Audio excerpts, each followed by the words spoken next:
आम्ही बदलावतो। नमस्कार, मी संजय पवार आपल्याला आज या भडगाव बंदच्या संदर्भात सांगू इच्छितो की सन 2011 पासून भडगाव येथील आरटीओ कार्यालयाचा लढा भडगावकर देत आहेत।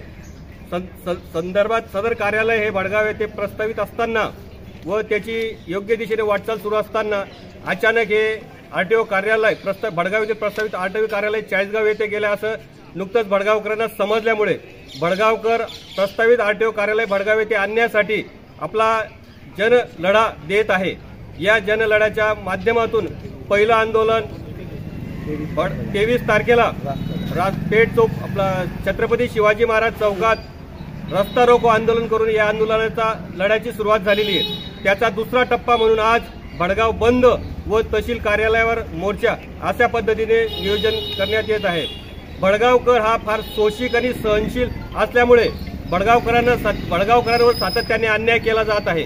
या अन्यायाच्या विरुद्ध भडगावकर आता पेटून उठलेला आहे आणि हे प्रस्तावित आरटीओ कार्यालय व आदिवासी विकास प्रकल्प कार्यालय भडगाव येथे घेतल्याशिवाय राहणार नाही, ही काळ्या दगडावरची रेख आहे। भडगावकर मित्रांनो, मी आपल्याला परत सांगू इच्छितो की गेल्या 20 वर्षापूर्वी असाच एक लढा भडगावकरांनी दिला होता आणि तो यशस्वी लढा ठरून भडगावचं विभाजन रद्द झालं होतं। हे आपल्या सर्वांना आपल्या माहितीस्तव सांगू इच्छितो। त्याच अनुषंगाने भडगावकर पुन्हा पेटून उठलेले आणि प्रस्तावित आरटीओ कार्यालय आदिवासी विकास कार्यालय भडगाव येथे घेतल्याशिवाय आम्ही थांबणार नाही।